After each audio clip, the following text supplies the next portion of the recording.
कि वो रिवायत तो सबने सुनी है ना कि जब हमारे मौलाए कायनात बीबी फातिमा ज़हरा को गुस्ल दे रहे थे तो गुस्ल देते देते मेरे मौलाए कायनात दहाड़े मार कर रोने लगे कि जब वो फिज़ा आई थी और आगे सवाल किया था या अली के शेर भी गिरिया करते हैं तो मेरे मौला ने तड़प के कहा था फिज़ा फातिमा ने मुझसे अपने दर्द छुपाए। अरे फातिमा का पहलू शिकस्ता था। हाल मैंने किसी को सुनाया नहीं, खुद रोई को बताया नहीं। अरे मेरा पहलू शिकस्ता है बस इसलिए अपने सीने से तुझको लगाया नहीं। टूटी है बस करना पाई गया तकलीफ में जी रही है ये माँ। देखो हुसैन मेरे हुसैन ऐसे नहीं कहते। तो यहाँ मेरी दीदी फरमा रही है मुझको मालूम है मेरे नूरे नज़र लगती है तुमको बहुत रात भर प्यास सहने की आदत डालो ज़रा प्यास रहना पड़े कब कहाँ क्या खबर प्यास तुमको लगे और ना पानी मिले। है कि वो दिन ना आए कभी हो। दरबार के जिनके घर में बच्चे मौजूद होते हैं वो माँ जानती हैं कि अगर 2 सेकंड के लिए माँ इधर से उधर हो जाए तो बच्चे तड़प उठते हैं कि हमारी माँ कहाँ गई। तो यहाँ मेरी दीदी फरमा रही है मेरे दिल मेरे चैन मेरे वसीम परेशान हो माँ अभी है यहीं। देखो मरने की अब बात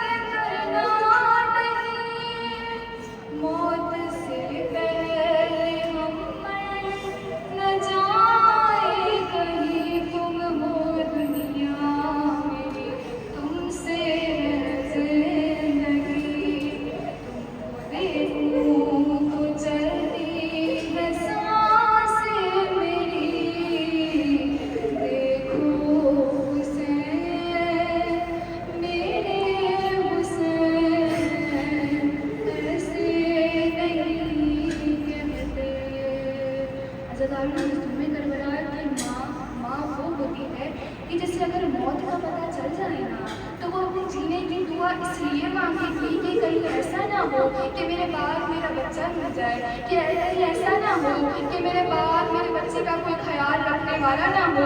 मेरी बीवी फरमाती है, तुमको खाना भी मिर्जा खिलाएगी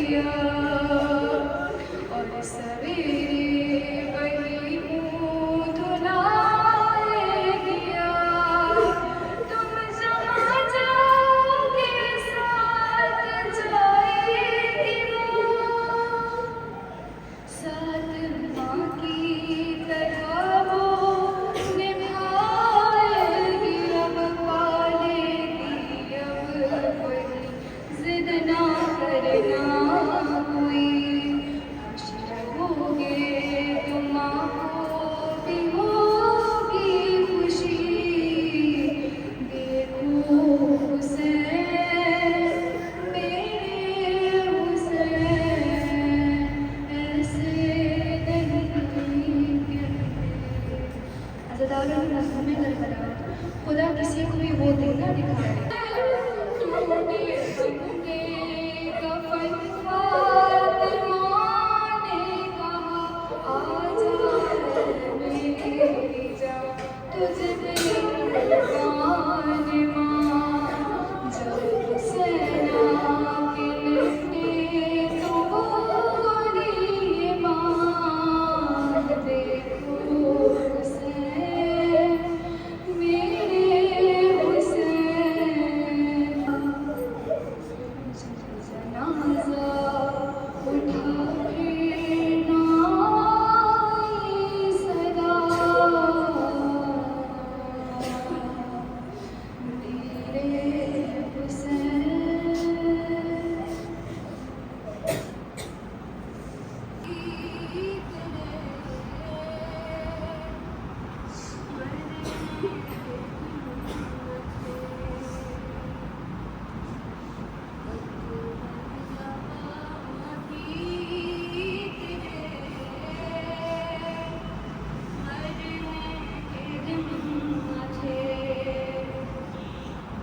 अपने लहू में आग, अपने लहू में आग संवरने के दिन थे।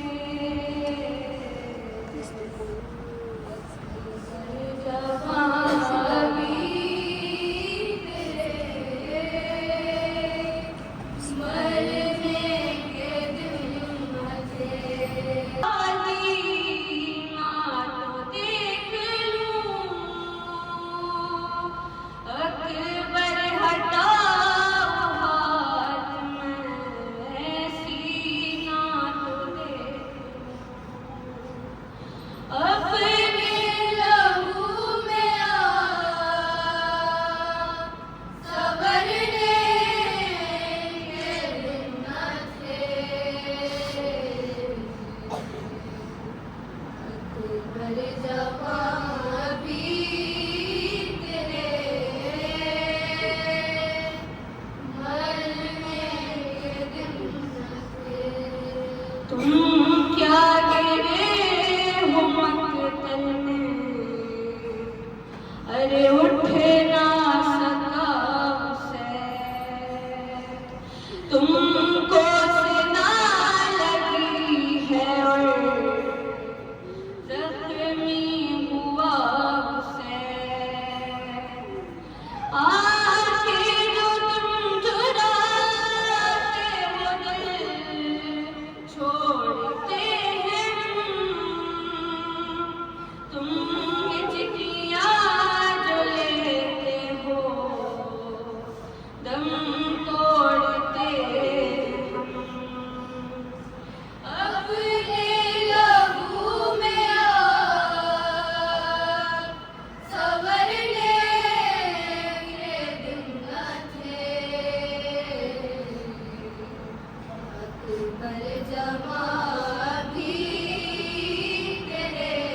तुम्हारे निकट बुलंद सलावत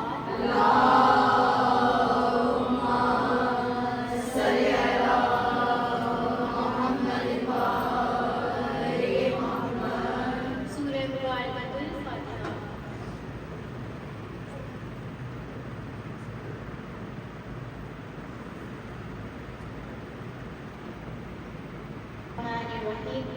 अल्हम्दुलिल्लाहि रब्बिल आलमीन अस्सलातु वस्सलामु अला अशरफिल खलाइकिल अजमईन अर्रसूलिन नबिय्यिल उम्मिय्यिल हाशिमी सय्यदिना अबुल कासिम मुहम्मद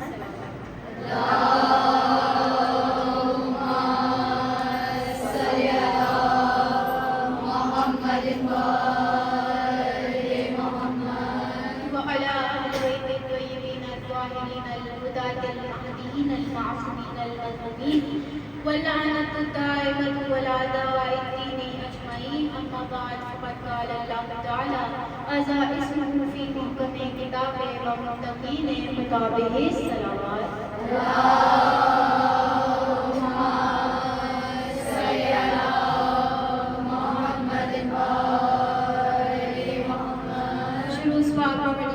के नाम से कि जो रहमान भी है, रहीम भी है, शरीफ भी है, अल्लाह का बेशुमार है। परवरदिगार आलम कि जो मुझे और आपको 70 माओं से ज़्यादा जाने वाला है, कि जिसने मुझे और आपको अपनी बेशुमार नेमतों से नवाजा है, सबसे बड़ी नेमत की दर आले मोहम्मद से वाबस्ता किया, एक ऐसे दर से वाबस्ता किया कि जहाँ कोई सवाली भी आ जाए तो मालिक कि अल्लाह के अज़ल साहिब कुल मालिक की हस्ती, मैं तेरे लिए हर्फ जली सोच रही हूँ और 1400 बरस बीत गए इस दस्ते सुमन में, क्या है अभी तक यही सोच रही हूँ कि अव्वल से भी अव्वल है तो आखिर से भी आखिर, कब से है कहाँ तक है खबर भी न खबर है, और रखता भी नहीं कान मुँह सुनता है दुआएं, आँखें नहीं मगर हर एक शय पे नजर है, और है इतनी तनावर तेरी सरहद से फसीले, बाजू में तेरी कामती मेरा कभी नहीं है, और सोचो बहुत सोच समझ के यही सोचा इतरात की तो हद है तेरे कोई हद नहीं है, और महमूद है इतना कि तेरी हमद मोहम्मद आला है इतना कि अली से भी बड़ा है, और ये हुस्न है तेरा कि तू हसनैन का रब है, फातिह है फातिमा ज़हरा का खुदा है, मोहम्मद वाले मोहम्मद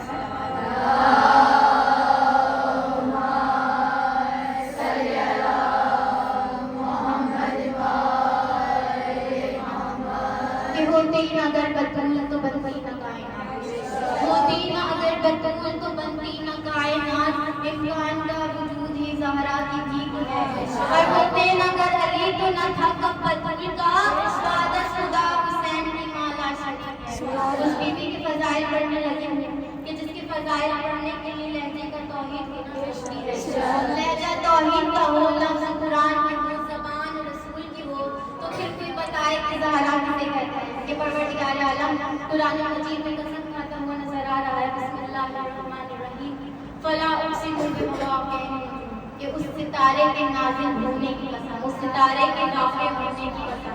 अब कोई मुझे बताए कि दहलीज़ सैयदा के सिवा या दहलीज़ पंजतन के सिवा कोई ऐसी दहलीज़ है जहाँ सितारे वाक़िअ होते हों, जहाँ सितारे नाज़िल होते हों, और फिर कोई सलमान से पूछ ले कि सलमान सुबह होते ही अपनी दाढ़ी से दहलीज़ सैयदा की झाड़ू क्यों लगाते हो, तो सलमान कहते हुए नजर आता है कि सलमान झाड़ू नहीं लगाता, बल्कि रात को जो तारे अर्श से दहलीज़ सैयदा पे सजदे में आके गिरते हैं, सलमान अपनी दाढ़ी से उन सितारों को समेटा करता है कि भाई सितारे जब भी आए हैं इन्हीं के दरवाजे पर आए हैं, इन्हीं की दहलीज़ पर आए हैं, और उन सितारों में सबसे बड़ा सितारा देखा जाए तो वो भी इसी दहलीज़ पे आया। जब आया तारीख में देख लेते हैं कि खुदा ने जिसे सैयदा के रिश्ते के लिए दरवाजे यहीं पर भेजा था, कोई शख्स नहीं था, खुदा ने कहा मुझे कोई ऐसा चाहिए जो दरवाजा मिनल-मुमिनीन पर सैयदा के रिश्ते का पैगाम लेकर जाए। खुदा ने इतना कहा सूरज आगे बढ़ा, मेरे मालिक हुक्म कर, मैं सैयदा के रिश्ते का पैगाम लेके जाऊँ। कहते हैं खुदा ने कहा क्या रिश्ते की बात है, जलने वाले का कोई काम नहीं। कहते इतना कहना था, चांद आगे बढ़ा, मेरे मालिक मुझे इजाजत दे। फरमाया तू कहाँ जाएगा, कहा मुझे इजाजत दे, मैं सैयदा के रिश्ते का पैगाम लेके जाऊँ। फरमाया जरूर भेज देता, तेरी चांदनी भी ठंडी है, तेरा चेहरा भी हसीन है, मगर तेरे चेहरे पे दाग है, मुझे बेदाग चाहिए जो सैयदा के रिश्ते का पैगाम लेके जाए। अब कहते हैं कभी कोई तारा उठता है, कभी कोई सितारा उठता है। इसी तरह ज़ोहरा सितारा आले मोहम्मद पर दुरूद पढ़ता हुआ अर्श खुदा का तवाफ कर रहा था। ज़ोहरा सितारे का नसीब जा गया। खुदा ने कहा तेरी निसारी पसंद आई, तू ज़ोहरा है, वो ज़ोहरा है।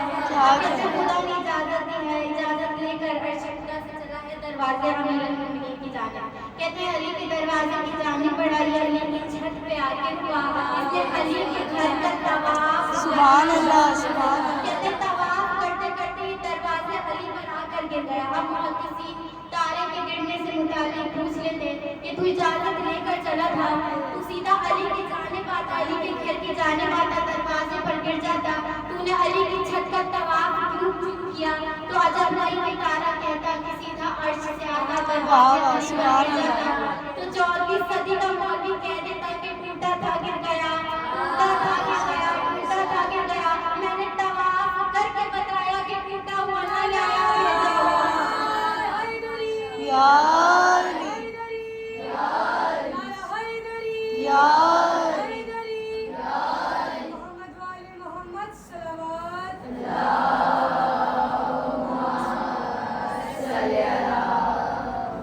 उससे ज़्यादा मोहब्बत हमें फातिमा से है। कहते हैं आप ये ना समझिए कि मैं सिर्फ अली की वजह से, अली की तरफ से हूँ, मैं फातिमा की तरफ से हूँ। तो शायद क्या कहा कि मुर्तज़ा को खानज़ादा रब्बे अकबर देखकर, मुर्तज़ा को खानज़ादा रब्बे अकबर देखकर बिहारी बेटी पैगंबर ने पढ़ा कर देखकर। कहता है और वाहिद निगाह है कि जो 2 बार हुआ है, 2 बार अर्श पे, दूसरी बार फर्श पे। इसलिए जनाब सैयदा की नस्लें भी 2 तरह की हैं, एक अर्शी नस्ल है, एक फर्शी नस्ल है। अर्शी नस्ल मासूमीन है, फर्शी नस्ल सादात है। फैज़ान मदन जब नबी इमाम से किसी ने पूछा कि मौला आपकी जद फातिमा का खुदा ने अर्श पे क्यों पढ़ाया, आखिर आपकी जद फातिमा है कौन?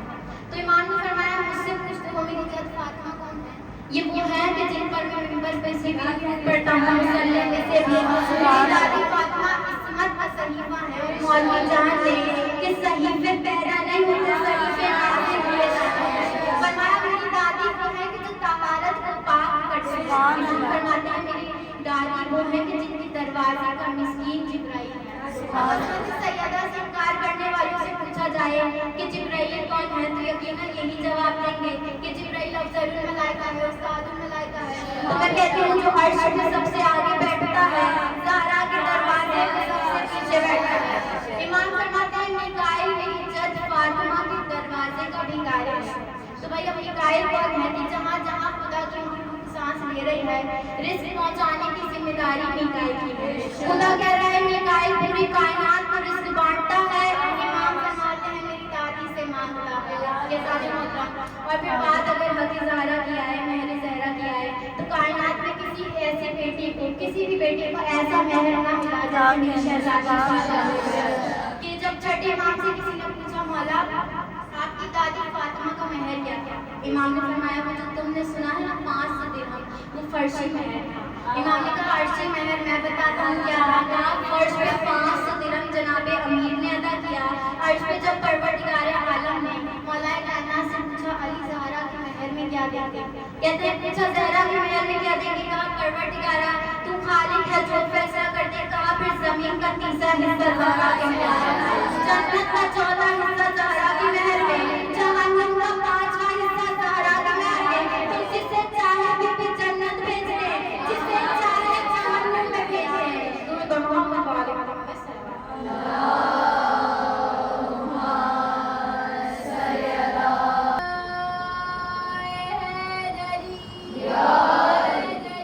या अली, या अली, या अली, या अली मदद हक है। मोहम्मद वाले मोहम्मद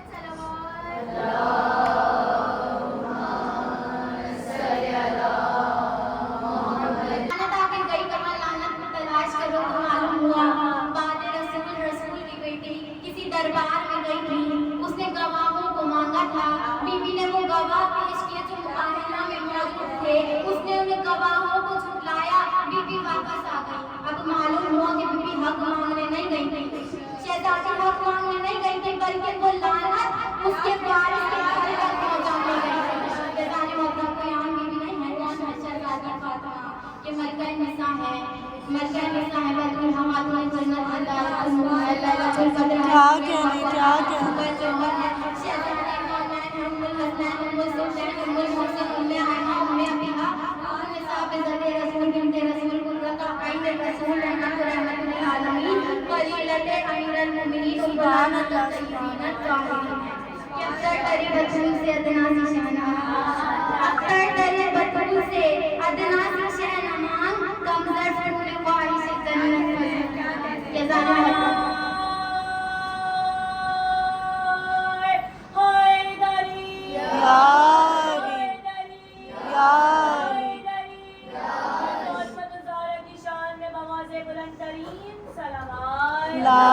अल्लाहुम्मा सल्ली अला मुहम्मदिन व आले मुहम्मद। ये कोई आम बीबी नहीं है, नबी की बेटी है, अली की ज़ौजा है, हसनैन की मां है, बाप नबियों का सरदार, शौहर वलियों का सरदार, बेटे जन्नत के जवानों के सरदार, खुद खातून जन्नत औरतों की सरदार। और फिर उस बीबी की फजीलत क्या बयान करूं कि जिसके लिए कायनात के मौला कायनात अमीरुल मोमिनीन अली इब्न अबी तालिब इरशाद फरमाते नजर आ रहे हैं कि जन्नत से एक फूल आया था जो वापस जन्नत में चला गया, मगर आज तक उसकी खुशबू दुनिया में बाकी है।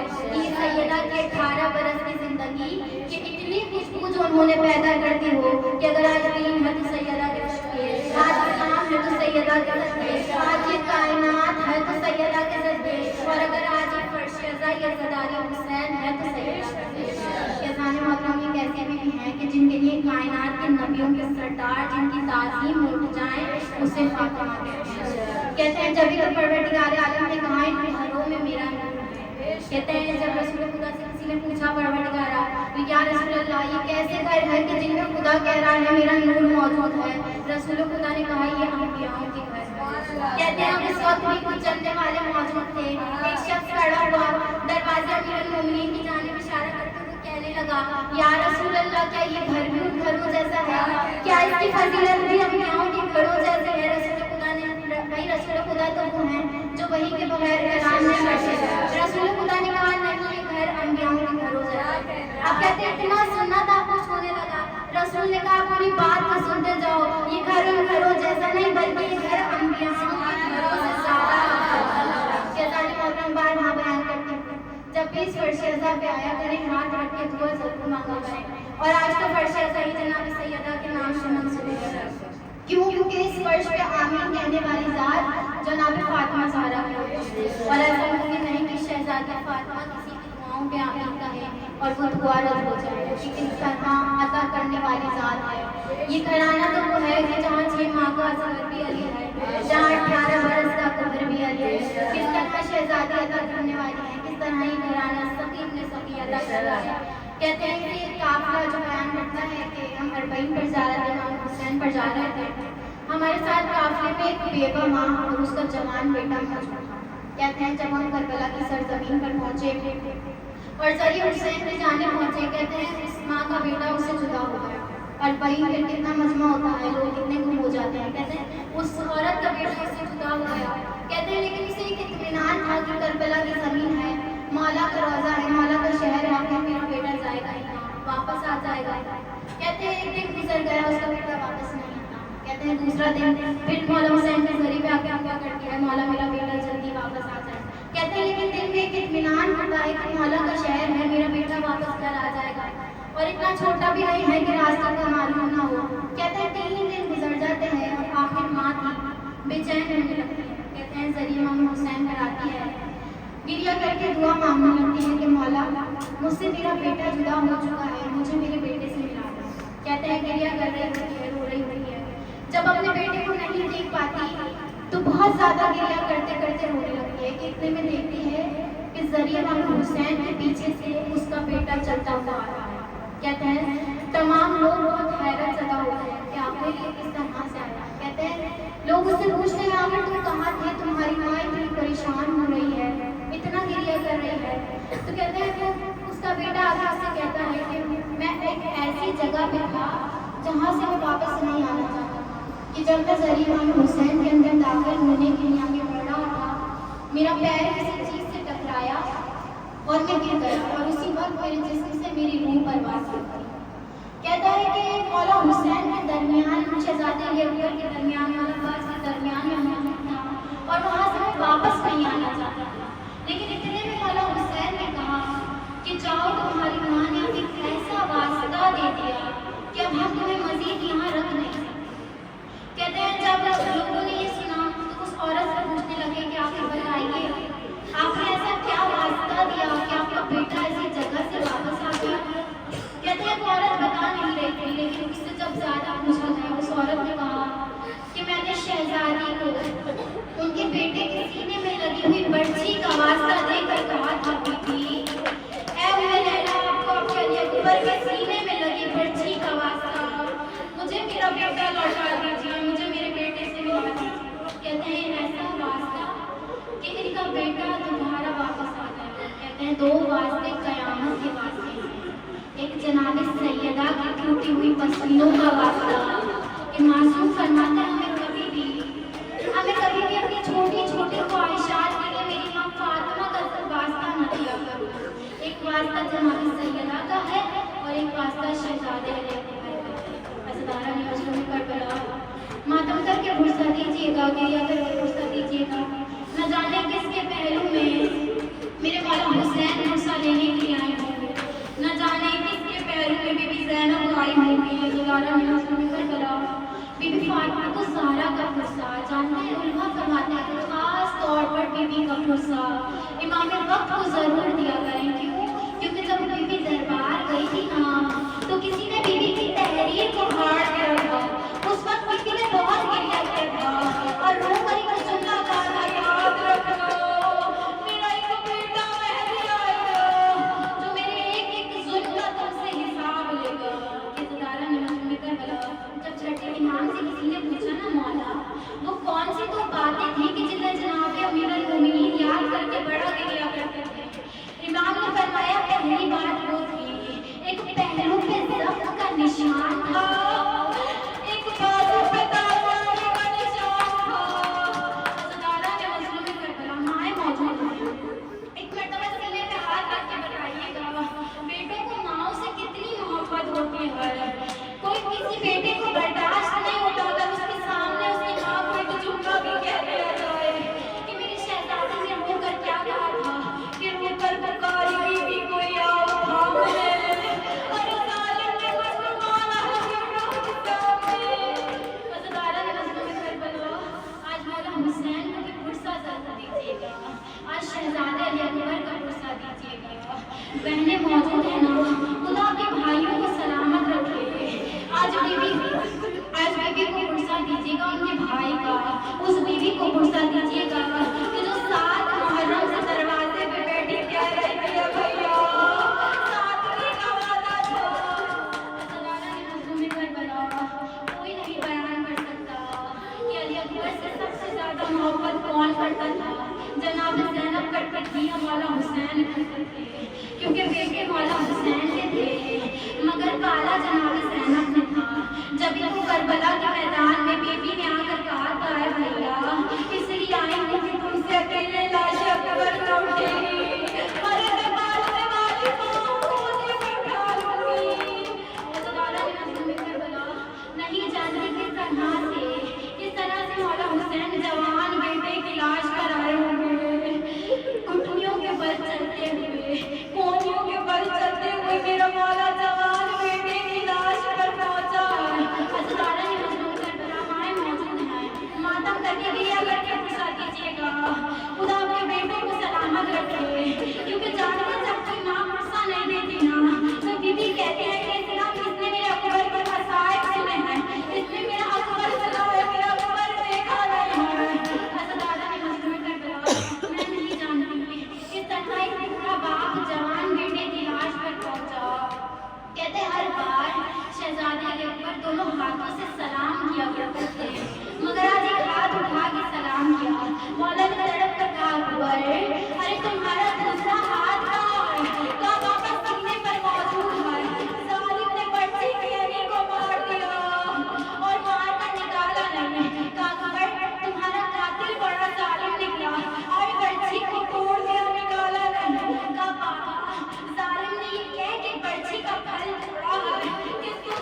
जीता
वारद नहीं होती। शहर के सजाने का अरमान है लैला, अरमान ही रह जाएगा अकबर जो ना आया, अरमान ही रह जाएगा अकबर जो ना आया। को अपने हाथ